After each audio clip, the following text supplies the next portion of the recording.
Hello friends, ಎಲ್ರಿಗೂ ನಮಸ್ಕಾರ. Welcome to my study starters YouTube channel. So ಈ ಒಂದು ವಿಡಿಯೋದಲ್ಲಿ ಆಗಸ್ಟ್ 18ನೇ ದಿನದ ಪ್ರಚಲಿತ ಘಟನೆಗಳನ್ನ ನೋಡೋಣ. ಮೊದಲನೇದಾಗಿ ಆಗಸ್ಟ್ 18ರ ವಿಶೇಷತೆ ಏನು ಅಂತ ಇಲ್ಲಿ ನೋಡೋಣ. ಇಲ್ಲಿ ಆಗಸ್ಟ್ 18ನ್ನು ವಿಶ್ವ ಹೆಲಿಕಾಪ್ಟರ್ ದಿನವಾಗಿ ಆಚರಣೆಯನ್ನು ಮಾಡ್ತಾರೆ. ನೆಕ್ಸ್ಟ್ ಆಗಸ್ಟ್ 18ನೇ ತಾರೀಕು ನಿರ್ಮಲಾ ಸೀತಾರಾಮನ್ ಅವರ ಜನ್ಮದಿನವಾಗಿರ್ತದೆ. ಇವರು ಸತತ 7 ಬಾರಿ ಏನೈತಿ ಬಜೆಟ್ ಮಂಡಿಸಿದರು. ಕೇಂದ್ರ ಸರ್ಕಾರದ ಬಜೆಟನ್ನು ಸತತ 7 ಬಾರಿ ಇವರ ಮಂಡಿಸಿದರು. ಹಾಗೆ ಇವರು 1959ರಲ್ಲಿ ಏನೈತಿ ಇವರ ಜನಿಸ್ತಾರೆ. ನೆಕ್ಸ್ಟ್ ಬ್ರಿಟಿಷರು ವ್ಯಾಪಾರಕ್ಕೆ ಬಂದಾಗ ಮೊದಲ ವಿರೋಧ ಮಾಡಿದ್ದು ಬೆಳವಡಿ ಮಲ್ಲಮ್ಮ. ಸೊ ಇವು ಬೆಳವಡಿ ಮಲ್ಲಮ್ಮ ಇವರು ಕೂಡ ಆಗಸ್ಟ್ 18ಕ್ಕೆ ಏನೈತಿ ಇವರು ಕೂಡ ಜನಿಸ್ತಾರೆ. ಅವ್ರ ಬಗ್ಗೆ ಕಂಪ್ಲೀಟ್ ವಿವರಣೆ ಐತಿ, ನೀವು ವಿಡಿಯೋನ ಪಾಸ್ ಮಾಡಿ ನೋಡ್ಕೋಬೋದು.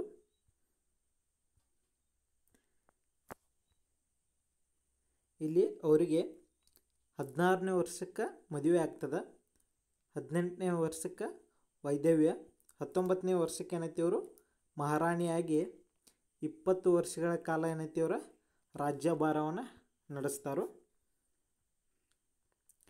ನೆಕ್ಸ್ಟ್ ಆಗಸ್ಟ್ 18 ಏನೈತಿ ವಿಶ್ವ ಸ್ತನ ಕ್ಯಾನ್ಸರ್ ಸಂಶೋಧನಾ ದಿನವಾಗಿ ಆಚರಣೆ ಮಾಡ್ತಾರೆ. World breast cancer research day ಆಗಿ ಆಗಸ್ಟ್ 18ನ ಆಚರಣೆಯನ್ನು ಮಾಡ್ತಾರೆ. ಇಲ್ಲಿ ಸ್ತನ ಕ್ಯಾನ್ಸರ್ ಎಂಬ ನರಕವನ್ನು ಅರ್ಥ ಮಾಡಿಕೊಳ್ಳಲು ಮತ್ತು ತಟಸ್ಥಗೊಳಿಸಲು ಇತಿಹಾಸಕ್ಕದ್ದು ಸಾಕಷ್ಟು ಪ್ರಯೋಗಗಳು ನಡೆದಿವೆ. ಆದರೆ 1970ರ ದಶಕದಿಂದ ಸ್ತನ ಕ್ಯಾನ್ಸರ್ ಸಂಶೋಧನೆ ಮತ್ತು ಸ್ತನ ಕ್ಯಾನ್ಸರ್ ಚಿಕಿತ್ಸೆಗಳು ಹೆಚ್ಚು ಪರಿಣಾಮಕಾರಿಯಾಗಿವೆ. ನೆಕ್ಸ್ಟು ಚಿಕ್ಕ ಸ್ಯಾಟಲೈಟ್ ಬೃಹತ್ ಯಶಸ್ಸು ಅಂದರು. ಇಲ್ಲಿ ನೋಡ್ಬೋದು, ಸ್ವಾತಂತ್ರ್ಯೋತ್ಸವ ಭಾಷಣದಲ್ಲಿ ಪ್ರಧಾನಿ ನರೇಂದ್ರ ಮೋದಿ ಅವರು ದೇಶದಲ್ಲಿ ಉಪಗ್ರಹ ತಯಾರಿಸಲು 100 ಶಾಲೆಗಳಿವೆ ಎಂದು ಹೆಮ್ಮೆಯಿಂದ ಹೇಳಿದರು. ಸೊ ಭಾರತದಲ್ಲಿ 100 ಶಾಲೆಗಳು ಏನೈತಿ ಉಪಗ್ರಹಗಳನ್ನು ತಯಾರಿಸ್ತಾ ಹೋಗ್ತಾ ನರೇಂದ್ರ ಮೋದಿ ಅವರ ಭಾಷಣದಲ್ಲಿ ಹೇಳ್ತಾರೆ. ಬಟ್ ಅವುಗಳ ಎಲ್ಲವನ್ನು ಏನೈತಿ ತಯಾರಿಸಿದಂಥ ಉಪಗ್ರಹವನ್ನು ಎಲ್ಲ ಬಾಹ್ಯಾಕಾಶಕ್ಕೆ ಕಳ್ಸೋಕ್ಕೆ ಆಗುವುದಿಲ್ಲ. ಅದರ ಬಗ್ಗೆನ ಇಲ್ಲಿ ಅವರು ಕೊಟ್ಟರು. ಇಲ್ಲಿ IOCಯ 08 ಹೆಸರಿನ ಭೂ ಸರ್ವೇಕ್ಷಣಾ ಉಪಗ್ರಹವನ್ನು ಆಗಸ್ಟ್ 16ರಂದು ಬಾಹ್ಯಾಕಾಶಕ್ಕೆ ಸೇರಿಸಿದರು. ಇದಕ್ಕೆ ಇಸ್ರೋ ಸಂಸ್ಥೆ ಏನೈತಿ ಹೆಲ್ಪ್ ಮಾಡ್ಯದ. ಸೊ ಇದನ್ನು ಆಂಧ್ರ ಪ್ರದೇಶದ ಶ್ರೀಹರಿಕೋಟಾ ಸತೀಶ್ ಧವನ್ ಬಾಹ್ಯಾಕಾಶ ಕೇಂದ್ರದಿಂದ ಏನೈತಿ ಈ ಸ್ಯಾಟಲೈಟನ್ನು ಲಾಂಚ್ ಮಾಡಿದರು. ಇದು ವೆಹಿಕಲ್ ಯಾವುದಂದ್ರೆ small satellite launch vehicle SSLV D3 ಇಂದ ಈ ಉಪಗ್ರಹವನ್ನು ಲಾಂಚ್ ಮಾಡಿದರು. ಇದರಲ್ಲಿ 3 ಪೆಲೋಡ್ಗಳದಾವು. ಇಲ್ಲಿ ನೋಡ್ಬೋದು, ಮೊದಲೇದು ಎಲೆಕ್ಟ್ರೋ ಆಪ್ಟಿಕಲ್ ಇನ್ಫ್ರಾರೆಡ್ ಪೆಲೋಡ್, ಎರಡನೇದು global navigation satellite system reflectometry, next SIC UV decimetre. ಈ 3 ಪೆಲೋಡ್ಗಳು ಏನೈತಿ ಅದರ ಕೆಲಸವನ್ನು ಇಲ್ಲಿ ನೋಡ್ಬೋದು. ಮೊದಲೇದು ಇದು ಹಗಲು ಮತ್ತು ರಾತ್ರಿಯ ಸಮಯದಲ್ಲಿ ವಿಪತ್ತು ನಿರ್ವಹಣೆ ಜ್ವಾಲಾಮುಖಿ ಚಟುವಟಿಕೆಗಳ ಅಧ್ಯಯನವನ್ನು ಈ ಎಲೆಕ್ಟ್ರೋ ಆಪ್ಟಿಕಲ್ ಇನ್ಫ್ರಾರೆಡ್ ಪೆಲೋಡ್ ಮಾಡ್ತದೆ. ಇಲ್ಲಿ ನೆಕ್ಸ್ಟು ಇದು ಉಪಗ್ರಹಗಳಿಂದ ಬರುವ ಸಂಕೇತಗಳನ್ನು ಬಳಸಿಕೊಂಡು ಸಮುದ್ರ, ಗಾಳಿ, ಮಣ್ಣಿನ ತೇವಾಂಶ, ಪ್ರವಾಹಗಳು, ನೀರಿನ ಸಂಪನ್ಮೂಲಗಳ ಹುಡುಕಾಟ ಮತ್ತಿತರ ಕಾರ್ಯಗಳಲ್ಲಿ ಇದು ನೆರವಾಗ್ತದೆ. ನೆಕ್ಸ್ಟು SIC UV ಡೆಸಿಮೀಟರು ಇದು ನೇರಳಾತೀತ ಕಿರಣಗಳನ್ನು ಗುರುತಿಸುತ್ತದೆ ಮತ್ತು ಹೆಚ್ಚಿನ ಮಟ್ಟದ ಗಾಮಾ ಕಿರಣಗಳ ಕುರಿತು ಮುನ್ನೆಚ್ಚರಿಕೆ ನೀಡಿ ಗಗನಯಾತ್ರಿಗಳ ಸುರಕ್ಷತೆ ಖಾತ್ರಿಪಡಿಸಲು ಇದು ನೆರವಾಗ್ತದೆ.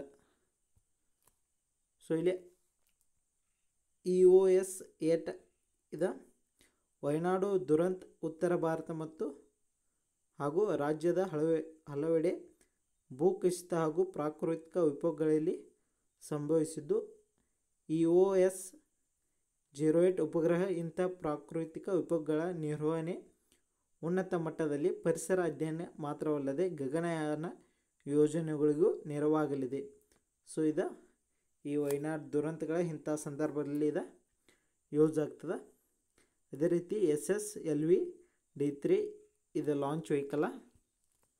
ಅದರ ಬಗ್ಗೆ ಡೀಟೇಲ ಎಷ್ಟು kg ಅದ, ಎಷ್ಟು ದೂರವರೆಗೆ ಅದ ಹೋಗ್ತದೆ ಅನ್ನೋದು ಐತಿ, ನೀವು ನೋಡ್ಕೋಬೋದು. ನೆಕ್ಸ್ಟ್ ಬರ್ಮಾಡಕ್ಕೆ ಅಪ್ಪಳಿಸಿದ ಚಂಡಮಾರುತ. ಸೊ ಇದು ಬರ್ಮೋಡ್ ದ್ವೀಪಕ್ಕೆ ಏನೈತಿ ಚಂಡಮಾರುತ ಅಪ್ಪಳಿಸಿದ ಅಂತ ಹೇಳಿದರು. ಇದನ್ನು ನೀವು ಓದ್ಕೋಬೋದು. ನೆಕ್ಸ್ಟು 41 ವರ್ಷಗಳ ಬಳಿಕ ಭಾರತ ಶ್ರೀಲಂಕಾ ನಡುವೆ ಮಿನಿ ಹಡಗು ಸೇವೆ ಆರಂಭವಾಗಿದೆ. ನೆಕ್ಸ್ಟು ಬಿಹಾರದಲ್ಲಿ 1710 ಕೋಟಿ ವೆಚ್ಚದ ಸೇತುವೆ ನೀರು ಪಾಲು ಆಗಿದೆ. ನೆಕ್ಸ್ಟು ಇಂದು ಸಾಕ್ಷಿ ಗ್ರಂಥ ಲೋಕಾರ್ಪಣೆ ಆಗಿದೆ. ಇಲ್ಲಿ ಸಾಕ್ಷಿ ಗ್ರಂಥ ಅನ್ನೋದು ಇದನ್ನು ಲೋಕಾರ್ಪಣೆಯನ್ನು ಮಾಡಿದರು. ಇದನ್ನು ಬರೆದವರು ಯಾರಂದ್ರೆ ಡಾಕ್ಟರ್ ಗುರುರಾಜ್ ಕರಜ್ಗಿ ಅವರು ಏನೈತಿ ಇದನ್ನು ರಚಿಸಿದರು, ಸಾಕ್ಷಿ ಗ್ರಂಥ. ನೆಕ್ಸ್ಟ್ ಇಲ್ಲಿ 20 ವಯೋಮಿತಿ ವಿಶ್ವ ಅಥ್ಲೆಟಿಕ್ಸ್ಗೆ ಕರ್ನಾಟಕದ 6 ಅಥ್ಲೆಟ್ಗಳು. ಇಲ್ಲಿ ಆಗಸ್ಟ್ 27ರಿಂದ 31ರವರೆಗೆ ಪೆರು ರಾಜಧಾನಿಯ ಲೀಮಾದಲ್ಲಿ, ಪೆರು ದೇಶದ ರಾಜಧಾನಿ ಯಾವುದ ಲೀಮಾದಲ್ಲಿ 20 ವಯಸ್ಸಿದವರ ವಿಶ್ವ ಅಥ್ಲೆಟಿಕ್ಸ್ ಚಾಂಪಿಯನ್ಶಿಪ್ನಲ್ಲಿ 43 ಮಂದಿ ಅಥ್ಲೆಟ್ಗಳು ಭಾರತದ ಪರವಾಗಿ ಹೋಗಿದ್ದರು. ಅದರಲ್ಲಿ 6 ಜನ ಏನೈತಿ ಕರ್ನಾಟಕದವರು ಅದಾರು. ಅವ್ರು ಯಾರ್ಯಾರು ಅಂದ್ರೆ ಉನ್ನತಿ ಅಯ್ಯಪ್ಪ, ಪಾವನಾ ನಾಗರಾಜ್, ಶ್ರೇಯಾ ರಾಜೇಶ್, ಸುದೀಕ್ಷಾ ವಲ್ದೂರಿ, ನಿಯೋಲ್ ಅನ್ನ ಕೊರ್ನೇಲಿಯಾ, ರೇಹಾನ್ ಚೌಧರಿ, ಇವರ 6 ಜನ ಏನೈತಿ ಹೋಗಿದ್ದರು. ಈ ಕ್ರೀಡಾಕೂಟದಲ್ಲಿ ಟೋಟಲ 134 ದೇಶಗಳ ಭಾಗವಹಿಸ್ತವು.